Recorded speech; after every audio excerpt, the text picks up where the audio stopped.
ನಮಸ್ಕಾರ ಸ್ನೇಹಿತರೆ, ನಾನು ನಿಮ್ಮ ದೀಪಕ್ ಕ್ಷತ್ರಿಯ. ಇವರದ ಇನ್ನೊಂದು ಹೊಸ ಸಂಚಿಕೆಯಲ್ಲಿ ನಿಮ್ಮೆಲ್ಲರಿಗೂ ಸ್ವಾಗತ ಸುಸ್ವಾಗತ. ಈ ದಿನ ಒಂದು ಅದ್ಭುತವಾದ ರೆಸಿಪಿ ಕಂಡ್ರಿ. ತುಂಬ ಸಿಂಪಲ್ ಆಗಿರುತ್ತೆ, ತುಂಬ ಟೇಸ್ಟಿ ಆಗಿರುತ್ತೆ.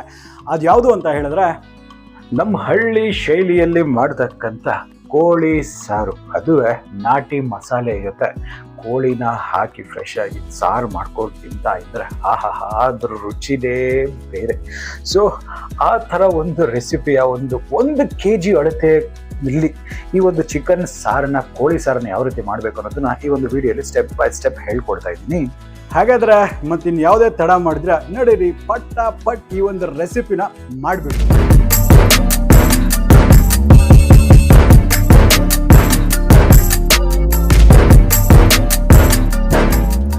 ಹಾಗಾದ್ರೆ ನಡೀರಿ ಸ್ನೇಹಿತರೆ, ಇದಕ್ಕೆ ಒಂದು ಸ್ಪೆಷಲ್ ಮಸಾಲೆ ಯಾವ ರೀತಿ ಮಾಡಬೇಕು ಅನ್ನೋದು ನಾನು ಹೇಳ್ಕೊಡ್ತೇನೆ.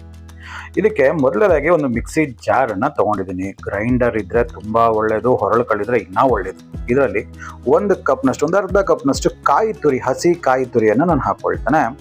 ಇದರೊಟ್ಟಿಗೆ ಕಡಲೆ ಪಪ್ಪು ಅಂತ ಇರುತ್ತಲ್ಲ, ಅದನ್ನು ಒಂದು 2 ಟೇಬಲ್ ಸ್ಪೂನ್ ಅಥವಾ ಒಂದು 25 ಗ್ರಾಮ್ ಅಷ್ಟು ನಾನು ಹಾಕ್ಕೊಳ್ತೀನಿ. ಜೊತೆಗೆ ಗಸಗಸೆ, ಇದು ತುಂಬ ಇಂಪಾರ್ಟೆಂಟ್, ಇದನ್ನು ಮಾತ್ರ ಮಿಸ್ ಮಾಡೋ ಹಾಗಿಲ್ಲ. ಅದರೊಟ್ಟಿಗೆ ಸ್ವಲ್ಪ ನಾಟಿ ಕೊತ್ತಂಬರಿ ಸೊಪ್ಪು, ಹಾಗೆ ಒಂದು ಸ್ವಲ್ಪ ಪುದೀನ ಇದ್ದರೆ ಪುದೀನವನ್ನು ಹಾಕೋಬಹುದು. ಮತ್ತು ಚಕ್ಕ, ಲವಂಗ ಅಂತ ಏನಿರುತ್ತಲ್ಲ, ಇವೆರಡನ್ನ ಸ್ವಲ್ಪ ಬೇಕಾದ್ರೆ ನೀವು ಏಲಕ್ಕಿನೂ ಸಹ ನೀವು ಬಳಸ್ಕೋಬಹುದು. ಇದನ್ನು ಸ್ವಲ್ಪ ನೀರನ್ನು ಹಾಕಿಬಿಟ್ಟು ಫೈನ್ ಪೇಸ್ಟ್ ಆಗಿ ರುಬ್ಕೊಂಡು ಬರ್ತಾನೆ. ನೋಡಿ, ಈ ಮಸಾಲೆ ಅಂತಕ್ಕಂಥದ್ದು ಸ್ವಲ್ಪ ನೀರು ಬೆರೆಸಿದ್ದೀನಿ. ಇದರಲ್ಲಿ ಒಂದು ಸೀಕ್ರೆಟ್ ಟ್ರಿಕ್ ಅಂತ ಹೇಳಿದ್ರೆ ಸ್ವಲ್ಪ ಹಾಲನ್ನು ಹಾಕ್ಬಿಟ್ಟು ರುಬ್ಬಿ ಇನ್ನೂ ಟೇಸ್ಟ್ ಅದ್ಭುತವಾಗಿರುತ್ತೆ. ಈಗ ಇದು ರೆಡಿ ಆಗಿದೆ, ತೆಗೆದಿಡುವ. ನೋಡಿ, ಇಲ್ಲಿ ಒಂದು ಕುಕ್ಕರ್ನ ತೊಗೊಂಡಿದ್ದೀನಿ. ಡೈರೆಕ್ಟಾಗಿ ಕುಕ್ಕರಲ್ಲಿ ಮಾಡ್ತಾ ಇದ್ದೀನಿ, ಅಥವಾ ಒಂದು ದಪ್ಪ ತಳೆಯ ಒಂದು ಪಾತ್ರೆಯಲ್ಲೂ ಸಹ ನೀವು ಮಾಡಬಹುದು. ಇದರಲ್ಲಿ ಒಂದು ಸ್ವಲ್ಪ ಎಣ್ಣೆಯನ್ನು ನಾನು ಹಾಕ್ಕೊಟ್ಟಿದ್ದೀನಿ, ಸುಮಾರು ಒಂದು 4 ಟೇಬಲ್ ಸ್ಪೂನ್ ಅಷ್ಟು. ಇದಾದ ನಂತರ ಇದರಲ್ಲಿ ನೋಡಿ ಒಂದು 1/4 kg ಅಷ್ಟು ಸಣ್ಣಗೆ ಹಚ್ಚಿರ್ತಕ್ಕಂಥ ಈರುಳ್ಳಿಯನ್ನು ಹಾಕ್ಕೊಳ್ತೀನಿ. ಈರುಳ್ಳಿನ ಹಾಕಿ ಇದು ಹೊಂಬಣ್ಣಕ್ಕೆ ಲಿಟ್ರಲಿ ಗೋಲ್ಡನ್ ಬ್ರೌನ್ ಬರಬೇಕು, ಅಲ್ಲಿವರೆಗೂ ಹುರಿತಾ ಇದ್ದೀನಿ. ಇದು ಗೋಲ್ಡನ್ ಬ್ರೌನ್ ವರೆಗೂ ಹುರಿದ್ರೇನೆ ಒಂದು ಒಳ್ಳೆ ರುಚಿ ಅಂತಕ್ಕಂಥದ್ದು ಈ ಸಾರಿಗೆ ಬರ್ತಕ್ಕಂಥದ್ದು. ನೋಡ್ತಿದ್ರಲ್ಲ, ಈ ಒಂದು ಈರುಳ್ಳಿ ಅಂತಕ್ಕಂಥದ್ದು ಇಷ್ಟ ಆಗಿದೆ. ಇದು ಆಗ್ಲಿಕ್ಕೆ ಸುಮಾರು ನನಗೆ 4 ನಿಮಿಷ ತಾಗಿದೆ. ಆಯ್ತಲ್ಲ, ಇದು ಆದ ನಂತರ ಇದರಲ್ಲಿ ಒಂದು ಅರ್ಧ ಸ್ಪೂನ್ ಅಷ್ಟು ಅರಿಶಿಣದ ಪುಡಿಯನ್ನು ಹಾಕೊಳ್ತೇನೆ. ಹಾಗೆ ಒಂದು 100 ಗ್ರಾಮ್ ಅಷ್ಟು ನಾನು ಶುಂಠಿ ಬೆಳ್ಳುಳ್ಳಿ ಪೇಸ್ಟನ್ನು ಫ್ರೆಶ್ ಆಗಿ ಮಾಡಿರ್ತಕ್ಕಂಥದ್ದನ್ನ ಹಾಕಬೇಕು. ಅಂಗಡಿಯಿಂದ ತಂದಿರೋದು ಹಾಕ್ಬಿಡಿ, ಟೇಸ್ಟ್ ಚಂದ ಬರುವುದಿಲ್ಲ. ಮನೆಯಲ್ಲೇ ಮಾಡ್ಕೊಳ್ಳಿ 60-40% ಆಯ್ತಾ. ಸೊ ಈಗ ಇದರ ಹಸಿ ವಾಸನೆ ಹೋಗೋವರೆಗೂ ನಾನು ಚಂದ ಹುರಿದಿದ್ದೀನಿ. ನೋಡ್ತಿದ್ರಲ್ಲ, ಒಳ್ಳೆ ಘಮ ಬರ್ತಾ ಇದೆ.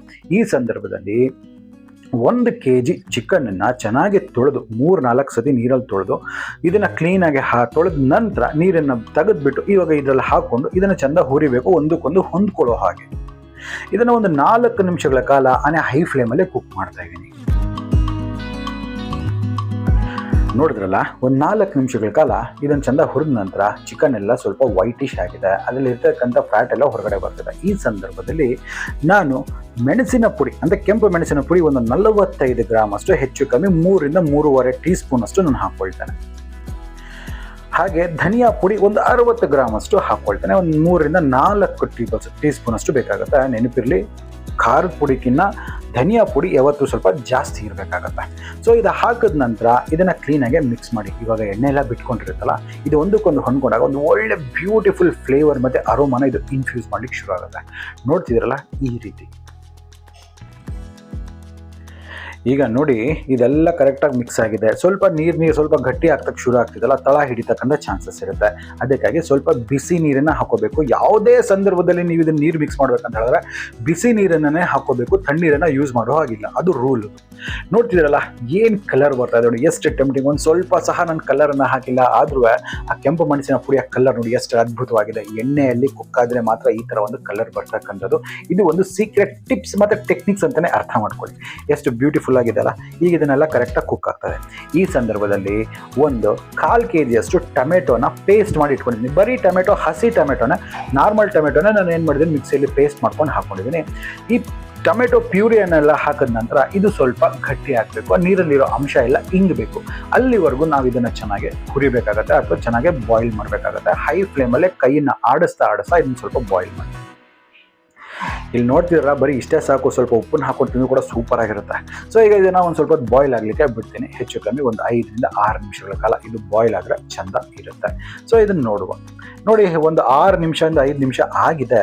ಈಗ ನೋಡಿ ಯಾವ ಲೆವೆಲ್ಗೆ ಎಣ್ಣೆ ಎಲ್ಲ ಮೇಲೆ ತೇಲ್ತಾ ಇದೆಯಲ್ಲ. ಈಗ ಇದು ರುಚಿ ಡಬಲ್ ಆಗಿರುತ್ತೆ. ನಾನು ಹೇಳಿದ್ನಲ್ಲ ಬರೀ ಇಷ್ಟು ಮಾತ್ರ ಸಾಕು. ಇದಕ್ಕೆ ಸ್ವಲ್ಪ ಉಪ್ಪು ಮತ್ತೆ ಹಾಕ್ಬಿಟ್ಟು ಬರೀ ಇಷ್ಟೇ ಒಂದು ಫ್ರೈ ಥರ ಮಾಡ್ಕೊಂಡು ನೋಡಿ, ಇದು ಕೂಡ ಅದ್ಭುತವಾಗಿರುತ್ತೆ ಟೇಸ್ಟು. ಸೊ ಇವಾಗ ನಾವು ಮಾಡ್ತಿರೋದು ಸಾರು. ಸೊ ಹಾಗಾಗಿ ನಾವು ಆಗಲೇ ಒಂದು ಮಸಾಲೆಯನ್ನು ಮಾಡಿಟ್ಕೊಂಡಿದ್ದಲ್ಲ, ಆ ಮಸಾಲೆಯನ್ನೆಲ್ಲ ಈಗ ಹಾಕೊಂಡ್ಬಿಡುವ. ಇದ್ರೊಟ್ಟಿಗೆ ನೀರು ಸ್ವಲ್ಪ ಹಾಕ್ಕೊಳ್ತಿದ್ದೀನಿ, ಏನು ವೇಸ್ಟ್ ಮಾಡೋದು ಬೇಡ, ಇಲ್ಲಾಂದ್ರೆ ಮನೇಲಿ ಅಮ್ಮ ಉಗಿತಾರೆ. ಸೊ ಇದಾದ ನಂತರ ಈ ಮಸಾಲೆನೆಲ್ಲ ಹಾಕಿ ಕ್ಲೀನಾಗಿ ಒಂದಕ್ಕೊಂದು ಹೊಂದ್ಕೊಳ್ಳೋ ಹಾಗೆ ಮಿಕ್ಸ್ ಮಾಡುವ.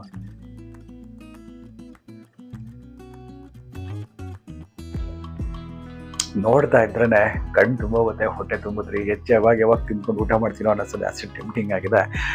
ಈಗ ಈ ಮಸಾಲೆ ಎಲ್ಲ ಕುದಿಬೇಕು, ಹಸಿ ವಾಸನೆ ಹೋಗ್ಬೇಕಲ್ವಾ. ಸೊ ಅದಕ್ಕಾಗಿ ಇದಕ್ಕೆ ಕನ್ಸಿಸ್ಟೆನ್ಸಿ ಸ್ವಲ್ಪ ಗಟ್ಟಿ ಇದೆ. ಸೊ ಹಾಗಾಗಿ ಸ್ವಲ್ಪ ನೀರನ್ನು ಹಾಕ್ಕೊಳ್ತೀನಿ. ಗಟ್ಟಿ ಏನಕ್ಕೆ ಕಾಣಿಸ್ತಾ ಇದೆಯಪ್ಪ ಅಂತ ಹೇಳಿದ್ರೆ, ನಾವು ಕಡಲೆ ಪಪ್ಪು ಅಂತಕ್ಕಂಥದ್ದೇನು ಪುಟಾಣಿ ಅಂತ ಇರುತ್ತಲ್ಲ ಅದನ್ನು ಯೂಸ್ ಮಾಡಿದ್ದೀವಲ್ಲ. ಸೊ ಹಾಗಾಗಿ ಸಾಂಬಾರು ಅಂತಕ್ಕಂಥದ್ದು ಥಿಕ್ಕಾಗಿ ಬರುತ್ತೆ. ಸ್ವಲ್ಪ ಈ ಒಂದು ಚಿಕನ್ ಕರಿ ಅಥವಾ ಕೋಳಿ ಸಾರು ಅಂತಕ್ಕಂಥ ಸ್ವಲ್ಪ ಗಟ್ಟಿ ಇದ್ರಿಂದ ತಿನ್ನಲಿಕ್ಕೆ ಮಜಾ.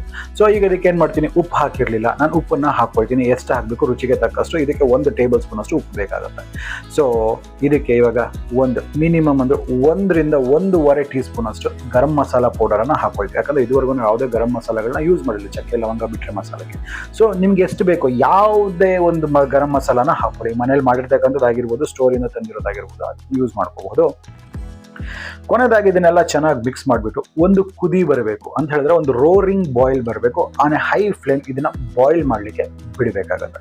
ಸೊ ಇದಾಗಲಿಕ್ಕೆ ನನಗೇನಾಗುತ್ತೆ, ಸುಮಾರು ಒಂದು 8 ರಿಂದ 5-6 ನಿಮಿಷ ಆದರೂ ಕೂಡ ಸಾಕಾಗುತ್ತೆ. ಲಿಡ್ಡನ್ನು ಕ್ಲೋಸ್ ಮಾಡಿಬಿಟ್ಟು ಒಂದು 4 ರಿಂದ 5 ನಿಮಿಷಗಳ ಕಾಲ ಇದನ್ನು ಬಾಯ್ಲ್ ಆಗಲಿಕ್ಕೆ ನಾನು ಬಿಡ್ತಾ ಇದ್ದೀನಿ. ನೋಡ್ತಿದ್ರಲ್ಲ, ಒಂದು 5 ನಿಮಿಷ ಆಗಿದೆ, ಚಂದ ಬಾಯ್ಲ್ ಆಗಿದೆ.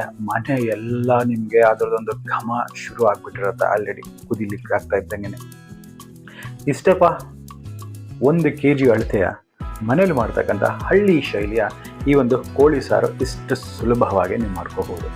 ನೋಡಿದ್ರಲ್ಲ, ಏನಾದರೂ ಕಷ್ಟ ಇದೆಯಾ?